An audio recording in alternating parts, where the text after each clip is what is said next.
ಅಯ್ಯೋ ಋತು ಅಕ್ಕ, ನಿಮ್ಮ ಮೀನ ಚಿಕ್ಕಮ್ಮ ಅವ್ರ ಹತ್ರ ಎಲ್ಲ ಚೆನ್ನಾಗವ್ರೆ. ಅಯ್ಯೋ ಅವ್ರ ಮನೆಗೆ ಬಂತ ಹೋಗ್ತಾ ಇದ್ದಾರೆ ನೋಡ್ದ. ನೀವು ಹೋಗಿ ನೋಡಿದ್ರೆ ನಿಮ್ಮ ಚಿಕ್ಕಪ್ಪನ ಹತ್ರ ಹಂಗೆ ಹೇಳಿದ್ರಿ. ಒಳ್ಳೇದು ಮಾಡಿದವ್ರಿಗೆ ಕಾಲ ಇಲ್ಲ ತಗ. ನಾವು ಒಳ್ಳೇದು ಮಾಡಿರೋದು ನಮ್ಮ ಮೀನ ಚಿಕ್ಕಮ್ಮ ನಮ್ಮನ್ನ ನೆನೆಸ್ಕೊಂಬಲ್ಲ. ನಮ್ಮ ವರ್ಷ ಚಿಕ್ಕಪ್ಪನ ಹಂಗೆ ನೆನೆಸ್ಕೊಂಬಲ್ಲ. ಇವಾಗ ಋತಮ್ಮ ನೀನು ಹಿಂಗೆ ಮಾಡಬಾರ್ದು, ಹೆಣ್ಮಕ್ಳಾಗಿರು, ಯಾಕೆ ಹಂಗೆ ಮಾಡ್ತೀಯಾ ಹಿಂಗೆ ಅಂತ ಬೆಳಗ್ಗೆ ನಾನು ಬೈದೇ ಬಿಡ್ತು. ಅದಕ್ಕೆ ಸುಮ್ಮನೆ ಆಗ್ಬಿಟ್ಟೆ ಕರಿಯಮ್ಮ, ಬಿಡು ಏನಾದರೂ ಮಾಡ್ಕೊಂಬ್ಲಿ ಅಂತ. ನಾನು ನಮ್ಮ ಚಿಕ್ಕಪ್ಪಂಗೆ ಹೇಳಿದ್ರೆ ನಮ್ಮ ಚಿಕ್ಕಪ್ಪಂಗೆ ನನ್ನೇ ಬೈತೈತೆ. ಅಯ್ಯೋ ಅಯ್ಯೋ ಏನು ಬೈತು ಅನ್ಬೇಡ. ಅದಕ್ಕೆ ಸುಮ್ಮನೆ ಆಗ್ಬಿಟ್ಟೆ. ಯಾಕೆ ಸುಮ್ಮನೆ ಈಗ ಮಾತಾಡಿ ಏನಾಗೋದು, ಏನೈತೆ ಮಾತಾಡೋದ್ರಿಂದ ಏನು ಪ್ರಯೋಜನ ಇಲ್ಲ ಅಂತೇಳಿ ಸುಮ್ಮನೆ ಆಗ್ಬಿಟ್ಟೆ. ಹಂಗೆ ಮತ್ತೆ ಜನ ಏನಾದರೂ ಒಂದು ಹೇಳ್ಬಿಡ್ತಾರೆ. ನಿಮ್ಮ ಮೀನು ಚಿಕ್ಕಮ್ಮ ನೋಡಕ್ಕಂಗೆ ಅವರೇ ಹೇಳವ್ರೆ ಗಂಡನ ಹತ್ರ ಏನಾನು, ಅದಕ್ಕೆ ಹಂಗೆ ಮಾತಾಡವ್ರೆ ಅನ್ಸುತ್ತೆ. ಅಯ್ಯಮ್ಮನ ಬಂದು ಹಂಗೆ ಹೆಂಗೆ ಬೈತು ಗೊತ್ತಾ. ನಾನು ಅದಕ್ಕೆ ಸುಮ್ಮನೆ ಬಂದೆ. ಯಾಕೆ ಸುಮ್ಮನೆ ಜಗಳ ಅಂತೇಳಿ ಸುಮ್ಮನೆ ಬಂದಿದ್ದೀನಿ. ನನಗೂ ಗೊತ್ತು ಅವ್ರನ್ನ ಮಾತಾಡಿಸ್ತಾ ಇರೋದು ಎಲ್ಲ ನೋಡಿದೆ ನಾನು. ಪಾಪ ನಿಮ್ಗೆಲ್ಲ ಕಡೆಯಿಂದಲೂ ನೋವು ಋತು ಅಕ್ಕ, ಭಾಳ ನೋವು ಅನುಭವಿಸಿದಿರ ಹೇಳಿ. ನನ್ನಷ್ಟು ನೋವು ಯಾರೂ ಅನುಭವಿಸಿಲ್ಲ. ಅಯ್ಯೋ ನಾನು ಎಷ್ಟು ನೋವು ಅನುಭವಿಸಿದ್ದೀನಿ ಅಂದರೆ ನಿಜವಾಗ್ಲೂ ನಾನು ತುಂಬ ನೋವು ಅನುಭವಿಸಿದ್ದೀನಿ ಕರಿಯಮ್ಮ. ನನ್ನಷ್ಟು ನೋವು ಈ ಜೀವನದಲ್ಲಿ ಯಾರಿಗೂ ಬಂದಿಲ್ಲ ಅನಿಸುತ್ತೆ. ತುಂಬ ಕಷ್ಟ ನನಗಂತೂ. ಯಪ್ಪ ಅಷ್ಟಿಷ್ಟಲ್ಲ ಬರ್ತಾ ಇದ್ದಾಳೆ ನೋಡು ಆ ಸುಗುಣ, ಅವಳಿಂದ ಅರ್ಧ ನೋವು ತಿಂದಿದ್ದೀನಿ ನಾನು. ಪ್ರವಿ ಅವ್ರು ಇದ್ದಾರಲ್ಲ, ಅವರು ಅಕ್ಕ ಅಲ್ವಾ, ಸ್ವಂತ ಅಕ್ಕ. ಗೊತ್ತಾಯ್ತು. ನಿಮ್ಮ ಎಲ್ಲ ರಿಲೇಟಿವ್ಸ್ ಇವರೆಲ್ಲನ ಗೊತ್ತು ನನಗೆ. ಈಗೆಲ್ಲ ಅರ್ಥ ಆಗ್ತೈತೆ. ಇವಳಿಂದ ಅಂತೂ ಬೇಡಪ್ಪ, ಸಖತ್ತು ಕಷ್ಟಪಟ್ಟಿದ್ದೀನಿ. ತುಂಬ ಅಯ್ಯೊಂದೋಗಿದ್ದೀನಿ. ತುಂಬ ಅಯ್ಯನ್ಸಿದ್ರು ಇವರು. ಒಳ್ಳೆಯವರಲ್ಲ ಇವ್ರು ಯಾರೂ. ಇವರು ಹೆಂಗೆ ಅಂದರೆ ಇವ್ರ ಅಕ್ಕ ತಂಗಿರು 3 ಜನ, ಅರುಣ ವರುಣ ಸುಗುಣ ಅಂತೇಳಿ. ಇವ್ರು 3 ಜನನೂ ಅಷ್ಟೇ. ನನಗೆ ಅಪ್ಪ ಅವಾಗ ಬಂದು ನಮ್ಮ ಮನೇಲೇ ಇದ್ಕೊಂಡು ಅಯ್ಯೋ ನಾನು ಯಾಕಾದ್ರೂ ಮದುವೆ ಆದ್ನಪ್ಪ ಈ ಪ್ರವೀಣ ಅಂತ ಅನ್ನಿಸ್ಬಿಟ್ಟಿತ್ತು. ಇವ್ರ ಅಕ್ಕರಿಂದ ಅಂತೂ ಅವಳು ಒಬ್ಳು ಗಂಡ ಅನುಮಾನ ಪಡ್ತಾನೆ, ಹೊಡಿತಾನೆ ಬಡಿತಾನೆ ಅಂತ ಒಬ್ಳು ಬಂದು ಸೇರ್ಕೊಂಬಾಳು. ಇನ್ನೊಬ್ಳು ನನ್ನ ಗಂಡ ದುಡಿಯಲ್ಲ ತಂದಾಕಲ್ಲ ಅಂತ ಇನ್ನೊಬ್ಳು ಬಂದು ಸೇರ್ಕೊಂಬಾರು. ಮಕ್ಳನ್ನೆಲ್ಲ ಹಾಸ್ಟ್ಲಿಗೆ ಹಾಕಿದ್ರು. ಈಗೆಲ್ಲ ಮಕ್ಳು ಚೆನ್ನಾಗಿ ದುಡ್ಡು ಚೆನ್ನಾಗವ್ರೆ, ಈಗೆಲ್ಲ ಲೆವೆಲ್ ತೋರಿಸ್ತಾರೆ. ಇವಳು ಬರೀ ಜಗಳ ಮಾಡ್ಕೊಳ್ಳೋದು. ಫಸ್ಟು ಈಗ ಈ ವರ್ಷ ನಮ್ಮ ಚಿಕ್ಕಪ್ಪನ ಆಗಿದ್ದು ಮದುವೆನೇ ಇವಳು. ಇವಳು ಮದುವೆ ಆಗಿ ಬಿಟ್ಟು ಬಂದು ಅಯ್ಯೋ ಒಂದೊಂದಲ್ಲ. ಅಯ್ಯಪ್ಪ ಇವ್ರು ನಮ್ಮ ಮನೆಯಾಗೆ ನಮ್ಮಪ್ಪ ನಮ್ಮಮ್ಮ ಎಲ್ಲ ಓದಿಸಿ ಇವ್ರನ್ನ ಚೆನ್ನಾಗಿ ಎಲ್ಲನೂ ನಮ್ಮ ಮನೆಗೆ ಓದಿ ಎಲ್ಲ ಬುದ್ಧಿವಂತರಾಗಿ ಇವತ್ತು ಕೆಲಸ ತಗೊಂಡು ಚೆನ್ನಾಗಿರೋದು. ಇವ್ರು ಒಳ್ಳೆಯವರಲ್ಲ. 3 ಜನ ಹೆಣ್ಮಕ್ಳು ಅಷ್ಟೇ. ಇವರಿಂದ ನನಗೆ ಭಾಳ ನೋವಾಗ್ಬಿಡ್ತು. ತುಂಬ ಕಷ್ಟ ಅನುಭವಿಸಿದ್ದೀನಿ. ಇವರಿಂದ ನನಗೇನೇನು ಸುಖ ಇಲ್ಲ, ಭಾರಿ ಕಷ್ಟನೇ. ನೀನು ಬರ್ತಾ ಇದೀವಿ ಇನ್ನೊಂದು 5 ನಿಮಿಷ ಅಂತಂದ್ರು. ಬಸ್ ಬಂತ ಏನೋ. ಇವ್ರಿಲ್ಲೇ ನಿಂತ್ಕೊಂಡವ್ರು. ಯಾಕನೋ ಜನ ಮೊದ್ಲಿಂದೆಲ್ಲ ಮರ್ತು ಬಿಡ್ತಾರೆ. ಮೊದ್ಲೇನು ಕಷ್ಟ ಇತ್ತು, ಮೊದ್ಲು ಹೆಂಗಿದ್ವಿ ಅಂತೇಳಿ ಮರ್ತು ಬಿಡ್ತಾರೆ. ಮದ್ಯದಾಗ ದುಡ್ಡು ನೋಡ್ತಾರಲ್ಲ ಅಂಥವ್ರಿಗೆ ಜಂಬ ಜಾಸ್ತಿ. ಮದ್ಯದಾಗ ತುಂಬ ದುಡ್ಡು ನೋಡ್ಬಿಡ್ತಾರೆ. ಮಕ್ಕಳು ಮರಿ ಚೆನ್ನಾಗಿ ದುಡ್ದು ಒಂದಿಷ್ಟು ಚೆನ್ನಾಗೆ ಮನೆಗೇನೆ ಕಟ್ಕೊಂಡು ಚೆನ್ನಾಗಿ ಆಗ್ತಾರಲ್ಲ, ಆವಾಗ ಅಷ್ಟು ದೌಲತ್ ಬಂದ್ಬಿಡುತ್ತೆ. ಅಯ್ಯೋ ಮದ್ಯದಾಗ ದುಡ್ಡು ಕಂಡ್ರೆ ಹಿಂಗೆ, ಮಧ್ಯದಾಗೆ ಒಂಥರ ದುಡ್ಡು ಏನೋ ಕಂಡಂಗೆ ಇರ್ತಾರೆ. ಏನಾದರೂ ಸ್ವಲ್ಪ ಕೆಲಸ ಮಾಡಿ ಮುಂದೆ ಹೋಗಿರ್ತಾರಲ್ಲ, ಆವಾಗ ಒಂದು ಸ್ವಲ್ಪ ದೌಲತ್ತು. ಮೊದ್ಲಿಂದ ನೆನೆಸ್ಕೋಬೇಕು ಕರಿಯಮ್ಮ. ನಾನು ಬರ್ತಾ ಇರೋದು ನೋಡಿ ಏನೋ ಅಂಕ್ಲು ಮಾತಾಡ್ತಾ ಇದ್ದಾಳೆ ಇರೋದು. ಯಾಕೆ ಸುಮ್ಮನೆ ಮಾತಾಡೋದು ಬೇಡ. ನಮ್ಮ ಅಕ್ಕರು ಬರ್ತಾ ಇದ್ದಾರೆ ಇವತ್ತು, ಅರುಣಕ್ಕ ವರುಣಕ್ಕ ಇಬ್ಬರು ಬರ್ತಾವ್ರೆ. ಆಮೇಲೆ ಮಾತಾಡ್ತೀನಿ. ಇವಾಗ ಸದ್ಯಕ್ಕೆ ಏನು ಮಾತಾಡಲ್ಲ. ಇವಾಗ ನಾನು ಏನಕ್ಕೆ ಸುಮ್ಮನೆ ಇದ್ದೀನಿ ಅಂತಂದರೆ ಅವರು ಬರಲಿ. ನಾನು ಅವ್ರನ್ನ ಕರೆಸ್ತಿರೋ ಉದ್ದೇಶನೇ ಬೇರೆ. ಅವರು ಬಂದಮೇಲೆ ಮಾತಾಡೋಣ ಅಂತಲೇ ನಾನು ಅವ್ರನ್ನ ಕರೆಸ್ತಾ ಇರೋದು. ಇವಾಗ ಸದ್ಯಕ್ಕೆ ಏನು ಮಾತಾಡಲ್ಲ. ಕಿವಿ ಕೇಳ್ದಳಂಗೆ ಹೋಗ್ತೀನಿ. ಯಾಕೆ ಇಂಥ ಟೈಮಲ್ಲಿ ಕಿವಿ ಕೇಳಿಸಲ್ಲ ಅನ್ನಂಗೆ ಇರಬೇಕು. ಇವಾಗ ನಾನು ಏನಾದರೂ ಇವಳ ಹತ್ರ ಮಾತಾಡೋಕೆ ಹೋದರೆ ಸುಮ್ಮನೆ ಜಗಳ ಆಗುತ್ತೆ. ನಾನು ಬರ್ತಾ ಇರೋದು ನೋಡಿ ಅಂಕ್ಲು ಮಾತಾಡ್ತಾವಳೆ. ಮಾತಾಡಲಿ. ಇವಳಿಗೇನೋ ಕೆಡಗಾಲಕ್ಕೆ ಹಿಂಗೆ ಆಡ್ತಾ ಇರೋದು. ಮುಂಚೆ ಹಿಂಗೆಲ್ಲ ಮಾಡ್ತಾ ಇರಲಿಲ್ಲಪ್ಪ. ಸ್ವಲ್ಪ ಎಷ್ಟೋ ಇದು ಮಾಡೋಳು ಅಂದರೆ ಆವಾಗ್ಲೂ ಏನು ನಾವು ಕಷ್ಟ. ಇವಾಗ ನೋಡಿ ಎಲ್ಲ ಚೆನ್ನಾಗಿರೋದಕ್ಕೆ ಇವಳು ಮನೆ ಬಾಗಿಲಿಗೆ ಯಾರೂ ಬರಲ್ಲ. ಅವಾಗ ಚೆನ್ನಾಗಿಲ್ಲೋದ್ಕಲ್ವ ಏನೋ ಬಂದಿದ್ದು.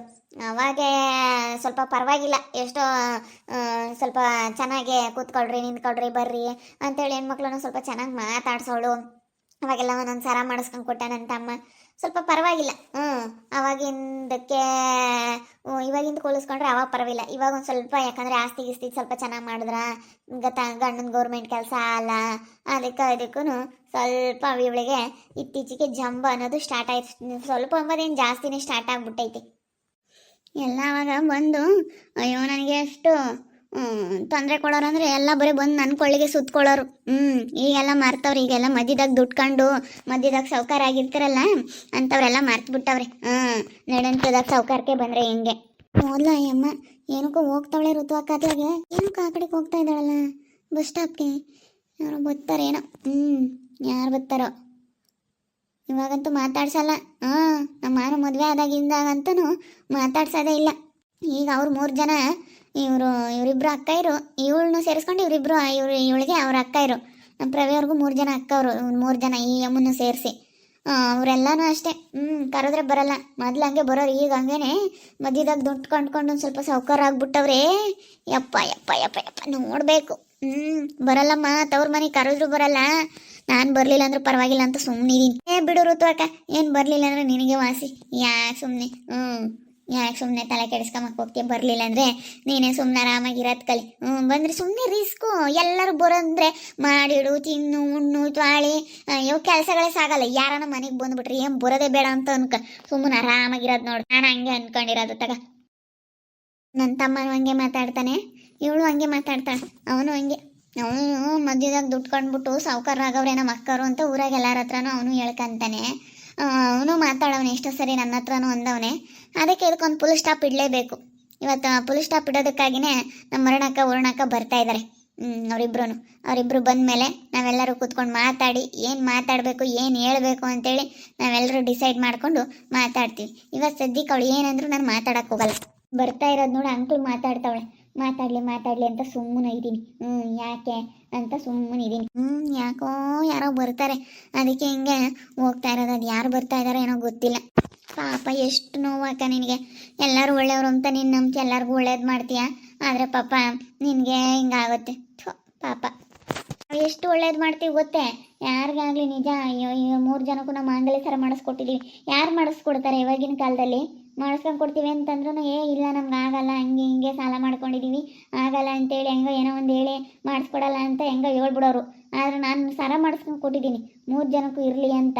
ಪಾಪ ಏನೋ ಬಿಡು ತಮ್ಮ ಕೆಲ್ಸಕ್ಕೆ ಸೇರವ್ರೆ ಅಂತೇಳಿ 3 ಜನಕ್ಕೂ ಸೀರೆ ತಗೊಂಬಂದು, ರೇಷ್ಮೆ ಸೀರೆನ 5,000 ರೂಪಾಯಿದು 7,000 ರೂಪಾಯಿ ಏನಪ್ಪ, 5,000 ರೂಪಾಯಿ 6,000 ರೂಪಾಯಿ ರೇಷ್ಮೆ ಸೀರೆ ತಗೊಂಬಂದು 3 ಜನಕ್ಕೂ ಮಂಗಲ ಸರ ಮಾಡಿ, ಮಟನ್ ತಗೊಂಬಂದು ಮಟನ್ ಸಾಂಬಾರು ಮಾಡಿಟ್ಟು, ಸೀರೆ ಉಡಿಸಿ ಮಡ್ಲಕ್ಕಿ ಹಾಕಿ 3 ಜನಕ್ಕೂ ಕಳಿಸಿದೀವಿ ಗೊತ್ತೆ. ಇವಾಗಿನ ಕಾಲದಾಗ ಸರ ಯಾರೋ ಮಾಡಿಸ್ಕೊಂಡು ಕೊಡ್ತಿರ್ಲಿಲ್ಲ. ಈಗೇನು ಕಡಿಮೆ ಆಗಿಲ್ಲ, ಯಾಕಾದ್ರೂ ಮಾಡಿಸ್ಕೊಂಡು ಕೊಟ್ಟು ಅಂತ ಅನ್ನಿಸ್ತೈತೆ. ಅವ್ರ ಅಕ್ಕರು ಬರ್ತಾ ಇದ್ದಾರೆ, ಅದಕ್ಕೆ ಅವ್ರ ಮನೆಗೆ ಹೋಗ್ತಾರೇನೋ ನೋಡೋಣ. ಇಲ್ಲೇ ನಿಂತ್ಕೊಂತೀನಿ, ಮಾತಾಡಿಸ್ತಾರೆ ನೋಡ್ತೀನಿ. ಇವಾಗಿನ ಕಾಲದಾಗ ನೋಡು ಅವ್ರು ಚೆನ್ನಾಗಿ ಆಗವ್ರೆ. ಇವಾಗ ಯಾಕನ್ನ ಮಾಡಿಸ್ಕೊಂಡು ಕೊಟ್ಟುವ ಅಂತ ಅನಿಸ್ತಿರುತ್ತಲ್ಲ ನಿಮಗೆ ಮಂಗಲ ಸರನ. ಪುಣೆ ಕಡೆ ಮೈ ಯಾಕಾದ್ರೂ ಮಾಡಿಸ್ಕೊಂಡು ಕೊಟ್ಟುವ ಅನ್ನಿಸ್ತೈತೆ. ನಿಜ ನನಗೆ ಹಂಗೆ ಅನ್ನಿಸ್ತೈತೆ. ಇವಾಗ ಏನು ಚೆನ್ನಾಗಾಗೋರು 3 ಜನನ. ಇವಳು ಸುಗುಣಿಗೆ ಏನು ಕಡಿಮೆ ಆಗೈತೆ. ಇವತ್ತು ಅವಳು ಚೆನ್ನಾಗವಳೆ, ಅವರು 2 ಹೆಣ್ಮಕ್ಳು ಅವರು ಚೆನ್ನಾಗವ್ರಿ. ಅಯ್ಯೋ ಈ ಒಬ್ರಿಗಿನ ಒಬ್ರು ಅವರು ಎಂತ. ಅವಳು ಸಣ್ಣವಳು. ಅವಾಗಂತೂ ಗಂಡ ಬರೀ ಅನುಮಾನ ಪಡ್ತಾನೆ ನಾನು ನೋಡಿ ಅಂತ ಚೆನ್ನಾಗಿರೋದಕ್ಕೆ ಅಂತ. ಇಲ್ಲೂ ದಾವತಾಳುಗಳು ಮಾಡೋಳು. ಬಂದು ಅವಳು ಜಗಳ ಮಾಡ್ಕೊಂಡಿರೋಳು. ಇವತ್ತು ಮಗ ಅದೇನೋ ಕೆಲ್ಸಕ್ಕೆ ಹೋಗ್ತಾನೆ, ಚೆನ್ನಾಗಿ ದುಡಿತಾನೆ, ಗಂಡನು ಬುದ್ಧಿವಂತ ಆಗವನೆ. ಇವಾಗೆಲ್ಲ ದುಡ್ದು ಅಡಿಕೆ ಗಿಡ ಇಕ್ಕಿದ್ದೆ. ಅವಾಗ ಈಗ ಅಡಿಕೆ ಗಿಡ ಎಲ್ಲ ದೊಡ್ಡವಾಗಿವೆ, ತೋಟದ ದುಡ್ಡು ಬರುತ್ತೆ, ಎಲ್ಲ ಚೆನ್ನಾಗಿ ದುಡ್ಡು ಮಾಡ್ಕೊಂಡವು ಇವಾಗ. ಇವಾಗ ನಾವು ಏನು ಇವ್ರಿಗಿನ ಏನು ದೊಡ್ಡ ಸಾಹುಕಾರ ಅನ್ನಂಗೆ, ನಮ್ಮ ಮುಂದೆ ನಾವು ಚೆನ್ನಾಗಿದ್ದೀವಿ ಅನ್ನಂಗೆ. ಇವಾಗ ಏನು ಮಾತಾಡಬೇಡಿ, ನಗ್ನಗ್ತಾ ಸುಮ್ಮನೆ ಬನ್ನಿ ಹೇಳ್ತೀನಿ ಅವಳು ಮುಂದೆ. ಸುಗುಣ ಅದು ಏನು ಮಳೆ ಅಂತೀಯ? ಅಯ್ಯೋ ನಾ ಬಸ್ ಸ್ಟ್ಯಾಂಡಿಗೆ ಬಂದ್ವಪ್ಪ, ಸಾಕತ್ತು ಮಳೆ ಹೊಡೆದು ಬಿಡ್ತು ನೋಡು. ಇಲ್ಲ ಸ್ವಲ್ಪನೂ ಮಳೆ ಇಲ್ಲ ನಮ್ಮ ಅಲ್ಲಿ. ಎಷ್ಟು ಮಳೆ ಬಂತು ಅಂತಂದರೆ ನಿಜ ನೀರು ಹರಿದೋಗೋದು. ಸಾಕತ್ತು ಮಳೆ. ಜನ ಹೆಂಗಿರ್ತಾರೋ ಹಂಗೆ ಮಳೆ. ಒಂದತ್ರ ಬರುತ್ತೆ, ಒಂದತ್ರ ಬಿಡೋದಿದೆ. ಎಲ್ಲಿ ಒಳ್ಳೆಯವರು ಹೆಂಗಿರ್ತಾರೆ, ಯಾರು ಒಳ್ಳೆಯವರು ಯಾರು ಕೆಟ್ಟವರು ಅಂತ ಹೇಳೋಕ್ಕಾಗಲ್ವ. ಹಂಗೆ ಮಳೆನೂ ಎಲ್ಲಿ ಬರುತ್ತೆ ಎಲ್ಲಿ ಬಿಡುತ್ತೆ ಅಂತ ಗೊತ್ತಾಗಲ್ಲ. ಅಂದರೆ ಮನುಷ್ಯರಿಗೂ ಮಳೆಗೂ ಹೋಲ್ಸೋಕ್ಕಾಗಲ್ಲ ಬಿಡು. ಅದೊಂಥರ. ಎಲ್ಲರೂ ಚೆನ್ನಾಗಿದ್ದೀರಲ್ಲ? ಮೊಮ್ಮಗನ ಬೇರೆ ಮದುವೆ ಆಗೈತೆ. ಅಕ್ಕ ಎಲ್ಲರೂ ಚೆನ್ನಾಗಿದ್ದೀವಮ್ಮ. ಮೊಮ್ಮಗಂತೂ ಮದುವೆ ಆದಾಗಿಂದ ತುಂಬ ಖುಷಿಯಾಗಿದ್ದಾನೆ. ಅವಳು ತುಂಬ ಒಳ್ಳೆಯವಳು. ನಮ್ಮ ಮಾನು ತುಂಬ ಚೆನ್ನಾಗಿ ನೋಡ್ಕೊಂತಾಳೆ. ನಮಗೇನೇನಿಲ್ಲ. ಒಟ್ಟಿನಲ್ಲಿ ಚೆನ್ನಾಗಿದ್ದೀವಿ. ನಾನು ಸೈಟ್ ತೊಗೊಂಡಿದ್ನಲ್ಲ, ಬರೀ ಒಂದು 10 ಲಕ್ಷಕ್ಕೂ ತೊಗೊಂಡಿದ್ದೀಗ 50 ಲಕ್ಷ ಕೇಳ್ತವ್ರೆ. 4 ಸೈಟ್ ಮಾಡಿದ್ದೀನಿ. ಮತ್ತು ಸ್ವಲ್ಪ ಮನೆಗೆ ಕಟ್ಕೋಬೇಕು ಅಂತ ಅಂದ್ಕೊಂಡಿದ್ದೀನಿ. ಎಷ್ಟೋ ಒಂದು ಸ್ವಲ್ಪ ಜಮೀನು ತೊಗೊಂಡಿದ್ದೀವಿ. ನಾವು ಇವಾಗೆಲ್ಲ ಅಡಿಕೆ ಗಿಡ ಇಟ್ಟಿದ್ದೀವಿ, ಎಲ್ಲ ಮಾಡಿದ್ವಿ ನಾವು ಆಸ್ತಿನ. 4 ಸೈಟೇ ಹೋಗ್ತಾವಪ್ಪ. ನಮ್ಗೆ ಕೋಟಿಗಟ್ಟಲೆ ಬಾಳ್ತವೆ ಇವತ್ತು. ಅಯ್ಯೋ 2 ಸೈಟಿಂದಲೇ 1 ಕೋಟಿ ದುಡ್ಡು ಕೊಡ್ತೀವಿ ಕೊಡಿ ಅಂತವ್ರೆ. ನಾನೇ ಸುಮ್ಮನೆ ಏನು ಕೊಡೋದು 4 ಸೈಟು. ಇನ್ನೂ ಒಂದು 2 ಮಾತಾಡಿದ್ದೀನಿ. ಇನ್ನು ನೆಕ್ಸ್ಟ್ ಅವ್ರು ರಿಜಿಸ್ಟ್ರಿಗೆ ಹೋಗ್ಬೇಕು. ಅಯ್ಯಪ್ಪ ಆದಷ್ಟು ಬೇಗ ನಾವು ತಗೊಬಿಡೋಣ ಅಂತ. ಯಾಕಂದರೆ ಲೋನ್ ಸಿಗುತ್ತೆ. ಅಯ್ಯಪ್ಪ ಅಪಾಯಿಂಟಲ್ಲಿ ಇರೋದ್ರಿಂದನ ಗೌರ್ಮೆಂಟ್ ಅಫಿಷಿಯಲ್ ಆಗಿರೋದ್ರಿಂದ ಲೋನ್ ಸಿಗುತ್ತೆ. ಅದಕ್ಕೆ ಆ ಥರ ಎಲ್ಲ ಮಾಡ್ಕೊಂಬನ ಅನ್ಕೊಂಡಿದ್ವಿ. ತಗೊಳ್ರಿ ನೋಡಪ್ಪ ಎಷ್ಟು ಕೋಟಿಗಟ್ಟಲೆ ಆಸ್ತಿ ಅಂದರೆ ಏನಾಯ್ತು. ನಾವು ಎಲ್ಲ ಸೈಟ್ ಗೀಟ್ ಎಲ್ಲ ಮಾಡ್ಕೊಂಡು ನಾವು ಇನ್ನೇನು ಮನೆ ಕಟ್ಕೊಂಡ್ವಿ. ಇನ್ನೇನು ನಮ್ಮ ತನ್ವಿದ ಒಬ್ಳದ್ ಮದುವೆ ಅದ್ರ ಯಾವ್ದು ಇರಲ್ಲ. ಇನ್ನೇನು ಒಡವೆ ಎಲ್ಲ ಮಾಡಿಸಿಟ್ಬಿಟ್ಟಿದ್ವಿ, ಒಡವೆ ಎಲ್ಲ ಐತೆ. ಇನ್ನೇನು ಎಂಥದ್ದು ನಮ್ಗೆ ಇನ್ನೇನು ಏನೂ ಇಲ್ಲ. ಆರಾಮಾಗಿ ನಿದ್ದು ಬಿಡೋದಯ್ಯ. ಹಂಗಾರೆಲ್ಲ ಚೆನ್ನಾಗಿ ನೋಡ್ಕೊಂತಾಳೆ ನಮ್ಮ ಮನೆಗೆ ಹೋಗ್ತಾವಳೆ. ಇವರೆಲ್ಲಾನು ನೋಡಿ ಇಲ್ಲೇ ಇದ್ದೀನಿ, ಮಾತಾಡಿಸ್ಲಿಲ್ಲ. ನಾನು ಮಾತಾಡಿಸ್ತಾರೇನೋ ಅಂತ ನಿನ್ಕಂಡೆ, ಮಾತಾಡಿಸ್ಲಿಲ್ಲ. ಬೇಡ ಬಿಡು, ಮಾತಾಡಿಸ್ಲಿಲ್ಲ ಅಂದ್ರೆ ನಾನೇನು ತಲೆ ಕೆಡಿಸ್ಕೊಂಬಕ್ ಹೋಗಲ್ಲ. ಇವ್ರು ನಾವೇ ಸೌಕರು, ನಾವೇ ಚೆನ್ನಾಗಿರೋದು ಅಂತ ಹೇಳ್ತಾರೆ. ಅದಕ್ಕೆ ನಾನು ಹೇಳಿದ್ದವ್ರ ಎದುರಿಗೆ ನಾವು ಸೈಟ್ ಗಿಟ್ ಎಲ್ಲ ಮಾಡ್ಕೊಂಡಿದ್ವಿ. ಈಗೆಲ್ಲನಾ ಏನು ಸೌಕರ್ಯಕ್ಕೆ ಬಂದಿರೋದಕ್ಕೆ ಮಧ್ಯದಾಗೆ ಅಯ್ಯೋ ಅಯ್ಯೋ ಹಿಡಿಯೋಕ್ಕಾಗ್ತಾ ಇಲ್ಲ. ಅದಕ್ಕೆ ನಾನು ಅವ್ರಿಗಿನ ಏನು ಕಡಿಮೆ ಇಲ್ಲ ಅನ್ನೋ ಥರ ಹೇಳ್ಕೊಂಡಿದ್ದು ಕರಿಯಮ್ಮ. ಹೇಳಕ್ಕ ನಿಮ್ಮವೇ ಒಂದು 2 ಸೈಟ್ಗೆ ಕೋಟಿ ಅಂತಂದ್ರೆ 4 ಸೈಟಿಗೆ 2 ಕೋಟಿ ದುಡ್ಡು ಬರುತ್ತೆ. 50 ಲಕ್ಷ ಒಂದು ಅಂತಂದರೆ ಏನಾಯ್ತು ಅಲ್ಲ. ನಮ್ಮ ಮನೆ ಹತ್ರ ಬರಲಿಲ್ಲ. ನಾನು ಇಲ್ಲೇ ನಿಂತ್ಕೊಂಡಿದ್ದು, ನಾನು ಮಾತಾಡಿಸ್ಲಿಲ್ಲ. ಇವರು ಯಾಕೋ ಬಂದವ್ರೆ, ಇವರೆಲ್ಲ ಅಕ್ಕ ತಂಗಿಯವರು. ಯಾಕೋ ಅಕ್ಕ ಇವ್ರನ್ನೆಲ್ಲ ಕರ್ಸಿದಾಳೆ ಸುಗಣ, ಏನಕ್ಕೋ ಏನೋ. ಅದೇ ಮಾನನ ಮದುವೆ ಆಯ್ತಲ್ಲ, ಅದಕ್ಕೇನಾದ್ರು ಬಂದವರು ಏನೋ. ಭಾರಿ ಇದ್ದಾರೆ ಇವಾಗೆಲ್ಲ ಹೆಣ್ಮಕ್ಳು. ಇವರೆಲ್ಲ ಚೆನ್ನಾಗಿದ್ದಾರೆ, ಒಬ್ರಿಗಿನ ಒಬ್ರು ಮನೆಗಿನ ಕಟ್ಕೊಂಡು ಎಲ್ಲರೂ ಚೆನ್ನಾಗಿದ್ದಾರೆ. ಅದಕ್ಕೆ ಇವಾಗ ನಾನು ಪ್ರವಿ ಅವ್ರನ್ನು ಏನು ಬಿಡು ಮಾತಾಡಿಸ್ಲಿಲ್ಲ ಅಂದರೆ ಪರವಾಗಿಲ್ಲ ಏನು ಅಂತ ಮಧ್ಯದಾಗ ಸೌಕಾರಕ್ಕೆ ಬಂದರೆ ಹೀಗೆ ನೋಡ್ತಾ ಇರಿ. ನೆನೇನಾಗ್ಬೋದು ಅಂತೇಳಿ ಮುಂದಿನ ಭಾಗದಲ್ಲಿ ನೋಡ್ತಾ ಇರಿ.